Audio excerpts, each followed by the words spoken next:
Hello and welcome to Cunning Action. It's an interstitial one-man show where one of the members of the Creature Club podcast improvises wildly for about half an hour because we feel guilty if we had to leave you with nothing. I'm Daniel, and as you can tell, I'm not joined by anyone this week, which is unfortunate. Due to a scheduling conflict, we haven't had a chance to sit down and record together, but I didn't want to leave it alone, so let's just talk about something briefly. I've been spending a lot of time recently thinking about the importance of random encounters in D&D, or more like the broad spectrum of the exploration pillar, because somewhere in one of the D&D books, I think the Dungeon Master's Guide, it explains that, you know, the game is set on the three pillars of combat, exploration, and interaction. So combat being all your fun combat abilities and all the monsters that we'd normally cover. Exploration describing traveling overland, going through dungeons, things like that. And interaction both describing kind of puzzles and also talking with people, persuading characters to join your side, or intimidating villains to leave you alone, things like that. And I don't know how often it's come up on the podcast, but certainly between whenever I have a chance to talk about it with my friends, I am fairly critical of the exploration pillar of 5th edition. I suppose I feel very fundamentally that it lacks much mechanical depth or opportunities for the players to make meaningful and interesting decisions about how they would interact with it. I think, for example, the Ranger is very guilty of, because it's supposed to be the best at traveling, it has a lot of abilities that, rather than making traveling interesting and letting the Ranger make cool decisions, they actually just get to ignore a lot of the consequences that can come about as a result of traveling. So I think the Ranger has abilities like that say you always know which direction north is and you can't get lost and all that, and that you can find food more effectively. And there is some things about the Ranger that I like. For example, I think the natural explorer feature says when you are traveling overland, you can perform 2 activities rather than just one. Or that you can perform an activity and still be alert to danger, which is a sort of an interesting idea, because the player's handbook does describe that if you're traveling overland, you kind of agree to do a task. So you might say, well, I'll forage for the group, or I will scout ahead, or I'll watch for enemies. And the idea is that if you don't say I'm watching for enemies, that you have a more difficult time spotting enemies if you are ambushed. And I really like that idea of there being an amount of danger as you travel overland. And I think a big reason I've kind of been moving back towards random encounters is because of the work of Matt Colville. And he talks about how he likes to use random encounters for low-level parties to make them feel like the world is dangerous. And then you can kind of move away from that idea as they become more high-level, because notionally, if they were to encounter the same creatures, then it would be a case of they would render such a little threat to the party that there'd be very little point in even wasting everyone's time rolling for an initiative. Although there is still an argument to be made that you can still roll for initiative and have that encounter and let the players interact with it with their new higher level. Like, do they treat it like a normal combat? Do their characters maybe negotiate with the creatures or treat them differently because they know we aren't at risk in this fight, or perhaps utilize them in some way? Or, when they were level 1 and goblins ambushed them, they went, oh no, goblins, and they shot them to death with arrows, or they stabbed them with swords. But now they're like, well, hang on, we're level 5 and these goblins aren't really a threat. Why don't we find out where the goblins are based? Let's hunt them down. Or why don't we tell these goblins that this area is under our protection, and if they come back, we'll destroy them, and maybe demonstrate our power by, I don't know, flame striking their chief or something, just to kind of make a point of it.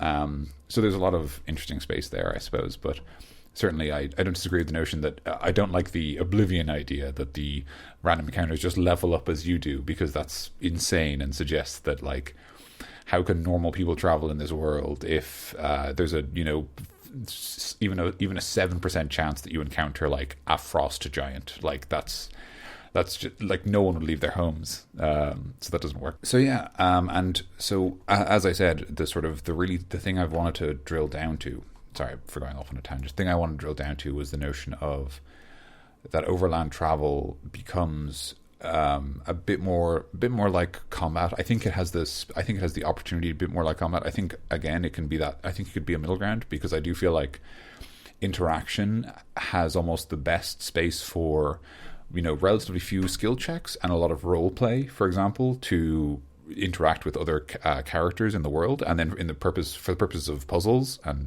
problem solving. I think depending on who you ask, but in my opinion, any kind of puzzle you present to your players is a puzzle for the players and not for the characters. I don't think that. I think that's a very difficult thing to force your players to separate that knowledge. And I think if you can present a very interesting puzzle for them, they will just enjoy it more on the grounds that they can just ponder it as if they would a brain teaser or a riddle or a lateral thinking exercise. I think that's a lot more interesting, but that's my opinion, and it's very much on a DM's basis. Like, you could argue you are playing a character with low intelligence, so I would like you to take a step back and let the other characters give it a try, even though you maybe are very good at solving puzzles. But that's on a table-by-table basis. Certainly, personally, I think if you give a puzzle to your players, you are basically giving a puzzle to your players and not to your characters. It's very difficult to separate the two. So with that in mind, the idea that combat is already very technical, very specific, has very exclusive rules as to how it works, and interaction is a little more interpretive. It's a lot more about role-playing and sort of character decisions, and it's only really influenced, most of the time at least, lightly by skill checks and abilities and things like that. With all that in mind, I think it would be really great if we could, rather than having what we have at the moment, which is that exploration is sort of has even fewer mechanics than interaction, or about as many, but doesn't have the same mechanical consequence or narrative consequence, and therefore it gets neither end of the stick. So obviously combat, lots of mechanical consequences. You can die, you can lose limbs, etc., etc. Interaction, lots of interesting narrative consequences. Do you persuade the, Council of Kings to listen to you, or does the necromancer be like, is he ignored for another year and has another year to forward his dark plans, etc. So with that in mind, your exploration side of things is generally going to be kind of very tied to the moment-to-moment traveling, and it won't necessarily have very broad reaching narrative implications. So and it doesn't feel good, I think, if it has very strong mechanical consequences. So you travel over land, you end up somewhere dangerous in an earthquake, and you die because earthquakes are dangerous. I don't think that's a good thing either. So with all that in mind, it would be great if we could say that exploration should be this middle ground where it incorporates important decisions, mechanical decisions, with a little bit of stretch and give, because we are still playing a role-playing game, with a little bit of stretch, but that there's a lot of feeling for how you treat your exploration will maybe affect how you are for your next fight, or the next time you come into town, what circumstances you'll be in. They won't impact the whole campaign, and they certainly won't kill any characters unless something goes terribly wrong, and even then maybe not. But just the notion that your overland travel has an amount of risk, but only so much that the world feels exciting and dangerous. And crucially, that there's mechanics and there's decisions the players can make to mitigate that risk, or to embrace that risk, and rewards for embracing that risk. I think that should sort of be where exploration should live. So you should go out and you should know, well, if you stick to the roads, you won't encounter as many monsters, but if you go off the beaten track, you might find, cool treasure or more interesting monsters, and they might have treasure, or you might even find that going off the road is faster, and maybe you say something like, well, actually, if you go through those forests, because you have, say, a druid who is like forest themed, Circle of the Land, that's it. Yeah, if they're like a Circle of the Land druid for the forest, you might say, well, it's much easier for them because they know this land, and like maybe you might even say, I will roll less for random encounters because you are more in tune with this area. Things like that would be very interesting.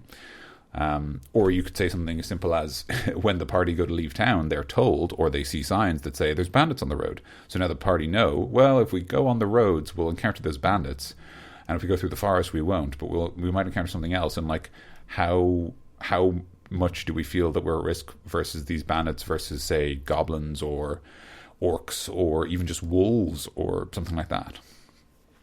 So with that in mind, what I want to talk about today was just a system that I've built, and I will include this in the post. I'll probably write it into a nice homebrewery doc and attach it to the post on our website, creatureclubpodcast.com, which you should check out if you want all of the documents we've posted there. There's not that many, but they're all great, especially the homebrew special monsters. Those are really cool. Those are all fan submissions, and I really recommend those. They're really, really exciting. So what I've come up with here is a relatively light but kind of fun, in my humble opinion, fun random encounter system. And I will, just to give credit, this is inspired by a system that I found on the Goblin Punch blog, which I would very highly recommend. I get a lot of inspiration from that website. It's really, really good. So very briefly, I will read out verbatim what I've written here. Random encounters. When you travel through dangerous territory, wilderness, dungeons, etc., the leader of the party rolls a d12 to determine if you encounter something. Add the following modifiers and then consult the table below. -1 if the party is 3 or less, +1 for each party member with disadvantage to dexterity stealth checks, and +1 for each small or larger creature above 7 in the party, mounts and followers included. So that's a d12 table. There's only one way to lose any numbers, which is if your party is 3 or less. So if you've got a very small party, you do get a -1. Otherwise, that number will go up. The size will go up, especially if you have disadvantage on stealth checks. And the reason I say disadvantage on dexterity stealth checks is because, obviously, as you know, that's provided by heavy armor, but also it can be a result of exhaustion. So the idea is that if either you are too tired to watch where you're walking, or you are rattling around in your chainmail, it's a little easier for monsters to find you. So I'll read out the table here. The results are, remember this is on a d12, but there are modifiers. On a 1 to 3, there are tracks. 50% of if you follow the tracks, you have a 50% chance of finding the monster's lair, or a 50% chance of finding the monster itself. If you find the lair, there's a 25% chance that it has treasure inside it. Between 4 and 9, you encounter absolutely nothing. Nothing happens at all.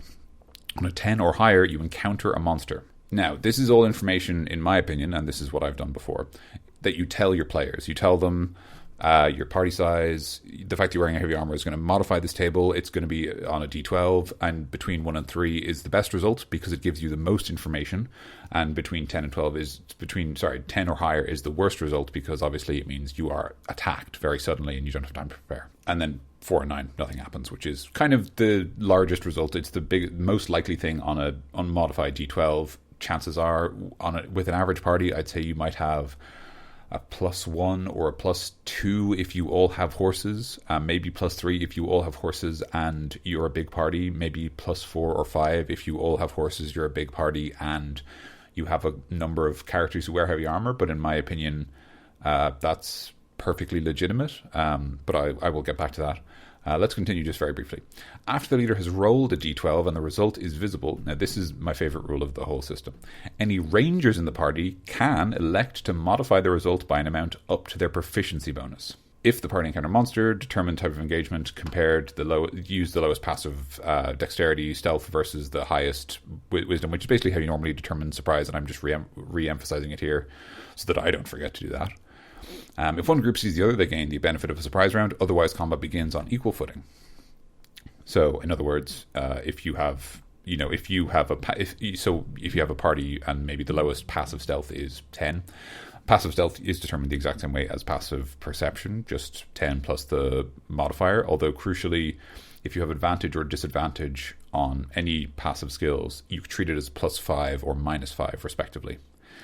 When I apply disadvantage, especially because of heavy armor, I normally apply it as a -4 instead, although that's just a personal thing because I think that most of the time, because I think that it doesn't, like, if they're getting a -4 to their passive stealth, they're going to be noticed anyway, and it also means that they are a little better at it, which is just sort of a slightly less punishing way, because even though I have been saying that I think it's important to, treat that as a disadvantage, I don't want it to feel as bad. And I think a -4 compared to a -5, especially with things like Pass Without Trace, it's a little better, because it means the Pass Without Trace is still a little better than just giving someone advantage.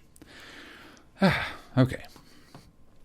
So then there's an additional roll, which is just something where if the leader rolls a d12, you can also have them roll a d6 to determine what they encounter. You build it basically a d6 table, but the d6 table has 7 results, and you add +1 to the table at night. So your 7th result is always undead, because undead come out at night, because thematics. And your 1 result is normally something that might be, Like it might even be like a benign encounter, like you run into a merchant on the road, or you encounter like, you know, some wild animals, or some like supernatural creatures who aren't hostile, like nymphs, you know, or dryads, things like that. Think creatures you could maybe negotiate with, who might even have a quest hook for you, which is always cool and important. And then the middle results are just monsters of different types. I have a suggested table here, just based on what I like to do, but I think it's entirely up to the person in question. So I've read it out there, but and it'll be on the website, and there'll probably be a link to it on your RSS feed or subscriber or whatever you use if you want to check it out. But I want to talk a bit about sort of, I guess, my design process for the random encounter system, just because I think that it's nice to share what your reasoning is when you do things like this. So first of all, the leader of the party. Leader of the party is doesn't have to be the person in charge of the marching order, but it's just a way to make one person do it. So you just ask who's going to roll the dice, and stuff like that is actually, I've really enjoyed every time I've used it, asking the table who's leading the group, because if, say, for example, there's a ranger or a druid or sort of an outdoorsman fighter or even maybe a scout rogue or something, they'll be like, I'll do it. And that obviously makes a lot of sense, but sometimes people are just like, I guess I'll do it.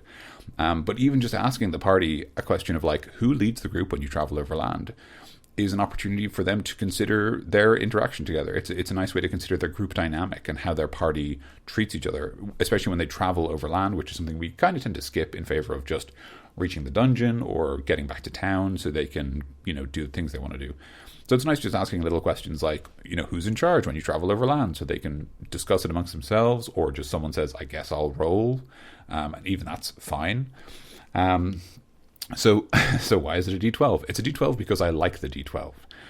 It's also a D12 because a D12 strikes a great balance of having a large range from the point of view of adding plus and minus modifiers, and also crucially for that ranger rule to be really quite powerful, especially at higher levels, even though higher levels, you know, you probably won't roll around encounters unless I guess you're in other dimensions. If you're in, say, like the elemental planes, I might go back to rolling random encounters just to make the elemental planes feel even more dangerous again. That could be kind of cool.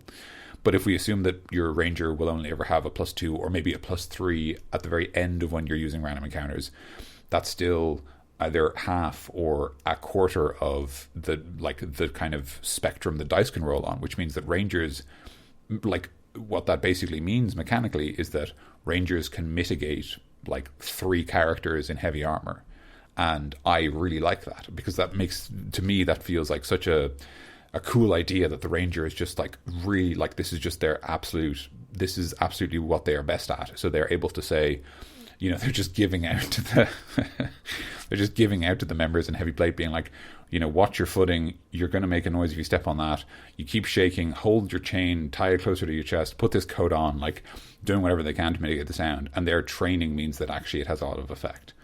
So yeah, so it's a D12 both because I like the D12, but also because it's a big range without being as big as a D20.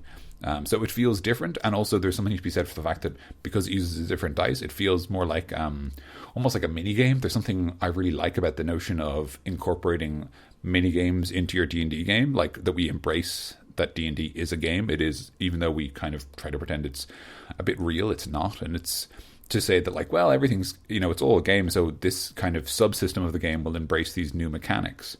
And just sort of that becomes part of the game. I like that notion, just that we sort of, I guess, collectively agree that we will use more interesting and different game ideas to let the game be interesting, and kind of acknowledge, okay, well, yeah, sure, the random encounter system, because it's one dice roll that determines whether you encounter a monster, you know, can't I have prepared, or can't I have, like, done this ahead of time? And it's like, well, of course you could have, but the notion of the mechanic is to generate drama and excitement. So, like, maybe we should all just be like, oh, well, that's the way the dice fell, and that's cool. So yeah, so it's a D12 because it's a little different. It gets the D12 out of your dice box, which is always a good thing. I'm a big fan of the D12. I guess I'm a big fan of using different dice in general. But I like the D12, but also it's got it's got a good spectrum. Like, for example, if it were a D6, there'd be a lot less wiggle room, and it would be much harder to incorporate things like the ranger's proficiency bonus. And it might be that the ranger gets to add +1 or +2, and that doesn't feel as good as saying your proficiency bonus. Which is a nice way of saying, like, this is how good you are being a ranger. You get to do that much to the random encounter table. Okay, so let's talk about the modifiers. -1 if the party is 3 or less. That's just a way of emphasizing the notion that smaller parties are much harder to track, and it is also technically a reward. Very technically, it is also because the way that Dungeons and Dragons, especially 5th edition, works is if you have more turns, you're better. So if you are a smaller party, you have at that disadvantage. So, and there are parties that are only 2 or 3 members for whatever reasons. Certainly, I'm in a game at the moment. There's only 2 players and the DM. I'm the DM. Although we're not playing D&D, but still notionally, there's only 2 players. So this is just a small way of being like, if you are a small party, it's a little harder to get spotted, which is handy both because it means you're less likely to encounter a monster, which might be a bigger deal if you are a smaller party, but also it gives you more chances of having the option to find the tracks and then follow them, which is really useful because that gives you the most information. Okay, so +1 for each party member with disadvantage to dexterity stealth checks. As I said before, this is because of heavy armor, but it's also because of exhaustion, and I'm sure there's lots of other reasons you might have disadvantage on dexterity stealth checks. For example, if someone cast Bestow Curse on one of your characters and they were eternally clumsy or something, that could be fun. So it's a way of it's a way of both acknowledging the disadvantage of those pieces of gear or those circumstances or those conditions, while also keeping it sort of generic from the point of view of because it's not that you're wearing heavy armor. The idea is that because there I think no, there isn't heavy armor that doesn't give you disadvantage, but there are medium armors like breastplates that don't give you disadvantage. So you understand the notion that like if your character was only wearing a breastplate, they would make less noise and they wouldn't cause a problem for their group while traveling. So maybe they strip back their plate mail while they travel and then equip the rest of it when they arrive outside the dungeon. Or they don't and they don't care.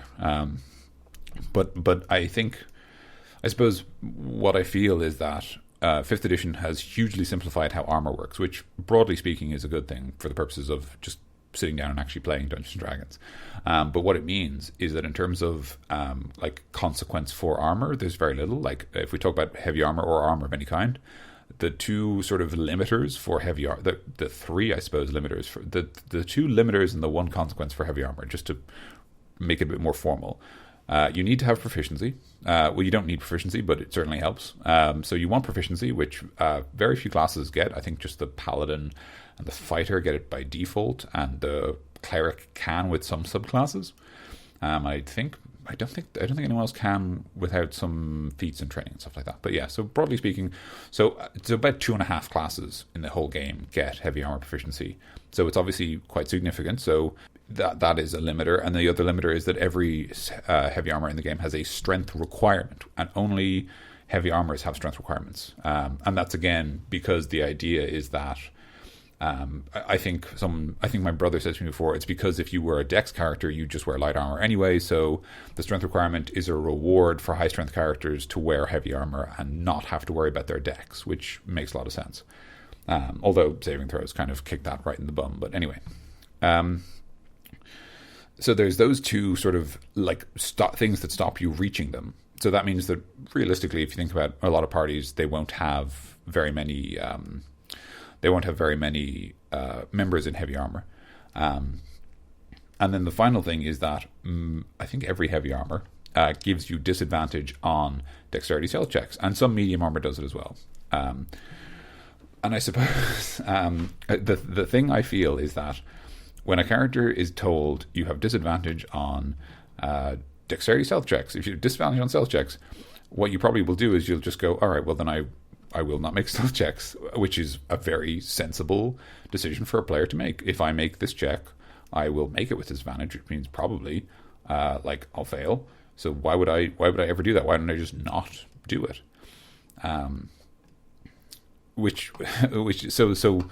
So kind of what I suppose I mean by that is that this system means that you're forced is maybe a bad way to put it, but it means that mechanic that you have been imposed with has a very strict consequence. If you wear heavy armor, you obviously will try not to make stealth checks if you can help it. Your character, like certainly I've found at my tables that the characters who wear heavy armor and know they have disadvantage on stealth checks will acknowledge that and just say to the party, well, if we sneak up, I'll probably make noise. So why don't you guys go ahead, and I'll wait here, and you can raise a signal if something happens. And that's a very sensible thing for the characters to do, and I certainly don't want to punish that. But if we talk about the idea that you're traveling over land for hours at a time, just the idea that the additional like noise, and even something as simple as like you'll leave a heavier boot print because you're wearing so much extra weight, and obviously if you're wearing like plate mail or even half plate, you're probably pretty shiny. So there's lots of like individual parts that mean that you're just a little easier to track. And so I think what I wanted to do is that I did want to incorporate a system that just says, let's acknowledge that heavy armor, its biggest consequence realistically is that it's disadvantage on subjects. And I guess also that you can't use your dex bonus, but I don't think that's not the same because of how the armor system works, how ACU works in 5th edition. The consequence for wearing heavy armor, and I guess scale mail and chain mail, if I recall correctly. I'm just going to check that. Oh, sorry, scale mail and half plate. Chain mail is obviously heavy armor. I was talking about the medium armors that have disadvantage as well. And even padded light armor. I didn't know that had disadvantage. That's weird. I don't know how to explain that. Just lots of clothes. Why would that make you... well, whatever. So the notion, and maybe padded armor is a lesson for me. Maybe it means I should change it. That says if you're wearing these specific armors, if you're wearing heavy armor or the 2 medium armors that give you disadvantage. But again, I do like the idea that it's slightly pulled back from the notion of it being about your armor. Because, like, as I said, if you are suffering from levels of exhaustion or anything like that, the idea that it is still, you are struggling, your character is suffering, and the consequences of that suffering mean that now things are harder, and they're harder not just for you. And that's kind of the other thing I like, is that random encounters are a group consequence. That the fact that the paladin wears plate mail, rather than just sort of being the thing that the paladin does, suddenly means that the whole party is more likely to be detected when you roll for a random encounter. And I like that notion. I really find it's something that I really think is super important, and I think we need to push for more in D&D games. The notion that like D&D is a team game. It should be about what the party do together and how they get into scrapes together and how they get out of it. And finally, there's the last consequence. Jeez, I talked about that dexterity stealth one for long enough, didn't I? Jesus. So the final one is +1 for each small or large creature above 7 in the party. So basically, I was like, the average party is about 4, maybe 5. So if we say that it's normally 4, if everyone had horses, which would mean you are on 8, that would mean you only have +1, which isn't really a big deal. If you have a large party, like say 5 of you or even 6, and you double that to like 10 or 12, that's like +3 or +5, which is pretty bad news unless you've got some rangers. The reason I incorporated that is because I am very attracted to the notion. I've certainly never had it happen in practice, so I can't say whether I'm attracted to it in practice, but to the idea that your party are these sort of opportunistic AD&D characters who hire retainers, who take on hirelings, who like look for followers and want people to work for them because, practically speaking, it's very, very useful. So in my head, I'm thinking about the notion of like because it's above for each creature above 7, which is obviously like it gives you a lot of room to wiggle, right? If the whole party, if you've got maybe 4 party members and you don't use horses because you don't have them and your party doesn't need them because they can, I don't know, teleport or whatever, or they just have decided we won't bother, we'll save the money, then I like that idea that you can kind of mitigate this. But if you start to do things like hire horses and then take on followers and then get your followers horses, and even the notion that like you could deliberately choose to hire a great number of followers, and by doing that you would guarantee that you would have a random encounter, but the number of followers you have would mitigate the risk of that. And I like that idea that almost like you're marching through the wilderness, you have so many people around you that you're always going to roll for an encounter. But obviously, like, you have whatever. Let's assume that you're a party of 4 and you hire 6 guards, like CR 1/8 NPCs from the monster manual. And so you roll an encounter, you roll to encounter a monster. And I like the idea that even like the DM goes, okay, well, according to the random encounter table, you encounter, I don't know, like wolves. And so then what happens is the DM says, like, you encounter wolves, but like your large party scares them off. Or even that like maybe the first few times you roll for random encounters, the size of the party means that you're not at risk. And then over time, the like intelligent humanoids or sorry, the intelligent monsters that you'd fight, like goblins and orcs, start to plan around that. They start to take advantage of the fact that you're a larger party and lay ambushes, or send out larger raiding parties and things like that. And I like that notion that, like, it's all, maybe there's an amount of escalation, and then the party could decide this isn't working and shrink back down to the original 4, and now suddenly it's much easier for them to travel over land. And you might even say something like, well, because now the parties that are trying to track you are so big, it's easier for you to avoid them. So now you also get another bonus for that. And all that sort of is to do with just how the players want to travel. And I suppose that's exactly how I see this system in practice, at least. In theory, at least, not in practice at all. In theory, at least, that's how I see the system working. That it's not about these, like, grand consequences that, like, does the, bad guy get to summon his dark master, or, like, do the heroes get to find their missing mentor? It's just about the idea of, like, your characters are always traveling over, like, and they are always in danger because the world that they inhabit, at least notionally in Dungeons and Dragons, is dangerous. And how does that danger manifest? And how do they react to that danger? And how does that danger react to them reacting?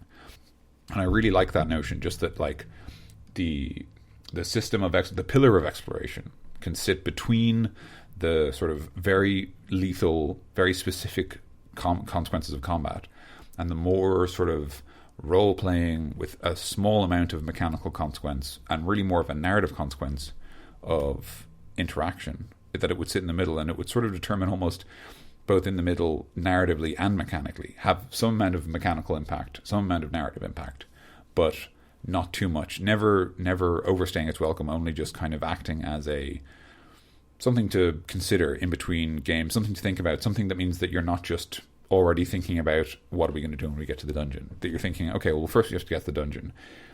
Do we want to hire anyone to protect us? Do we want to hire any guards? Do we want to bring mounts because it'll be easier to track?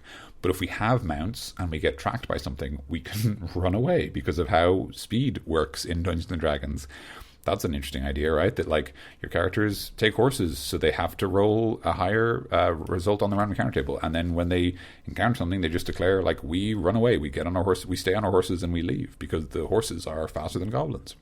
And that's interesting. And does it mean the goblins start to react? Do the goblins now start sending out parties with wargs or, like, giant rats or something like that they can ride? So yeah, that's what my system is. You'll find it, as I said before, it'll be linked under this episode. I hope I haven't rambled too much at you, but I hope you've enjoyed sort of a little bit of a look into why I designed the system the way it is. I certainly don't think it's the only system or the best system. I do think it's simple. I like that it's player focused, that the players roll the dice that decides what happens. I always think that's really fun and important. I really like that the ranger gets to do something specific, because I think that generally basically the ranger got the worst end of the stick in 5th edition, but I do like the idea of rewarding very specific party members and saying, your class is all about this, you can do this with this feature. So yeah, I like my system. It's straightforward, and I encourage you to review it and critique it, or just write your own system entirely. Discard this one. There are examples of random encounter tables in the Dungeon Master's Guide, but unfortunately there aren't any systems outside of the table itself. It just suggests a D20 table. D20 table is a great idea, but it's also a lot, so that's why I went with a D6 table. The benefit of a D6 table is that it's small enough to be very easy to write for new regions. If you want to write a region, if you want to design a random encounter table for, say, a snowy region that the players will only be in for a brief period, it's a lot easier if there's only 6 or 7 results.